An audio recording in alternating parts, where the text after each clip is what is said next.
Bon, numéro 29, on nous dit on a c'est des sphères pleines ici, donc c'est pas des cylindres, c'est deux sphères pleines de masse M puis de rayon R qui sont fixés sur une tige qui a la même masse M elle aussi puis qui a une longueur 3R.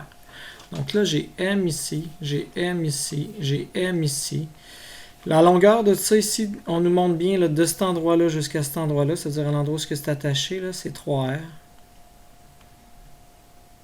Puis le rayon de chacune des sphères, c'est R aussi. Puis on a l'axe de rotation qui est parfaitement en plein milieu ici, au centre de masse d'ailleurs. Donc, au centre de masse, dans le fond, global du système et en plus au centre de masse de cette tige-là. On veut trouver le I total. Donc, pour trouver le I total, on n'a pas le choix. Ça va prendre le I de la tige plus le I des sphères. Mais là, si je regarde les sphères, c'est symétrique de chaque côté.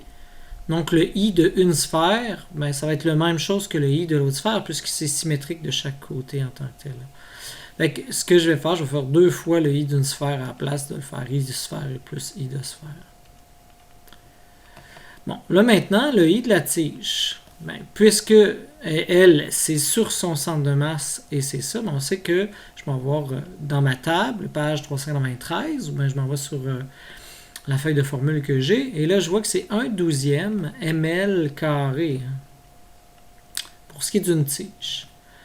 Mais pour ce qui est des sphères, ben là attention, les sphères, elles, sont décalées d'un axe parallèle. Donc le I qu'on connaît d'une sphère lorsque l'axe de rotation passe en son centre, donc le I du centre de masse d'une sphère, si je regarde, c'est 2/5 mr carré.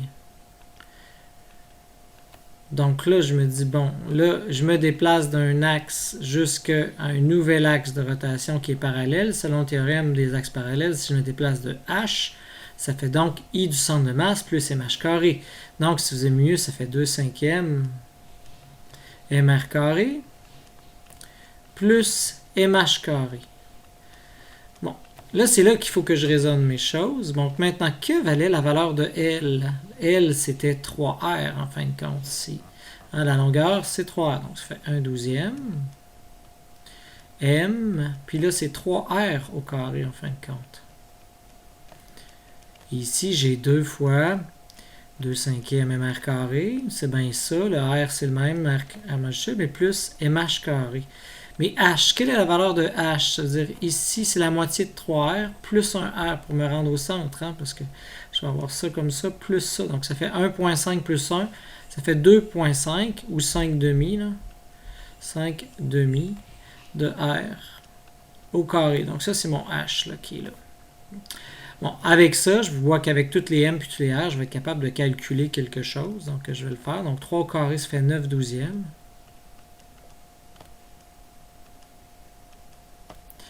Ici, j'ai 2 fois 2, donc ça fait 4/5 mr carré.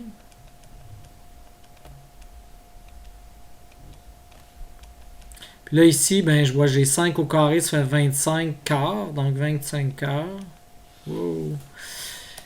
Oups.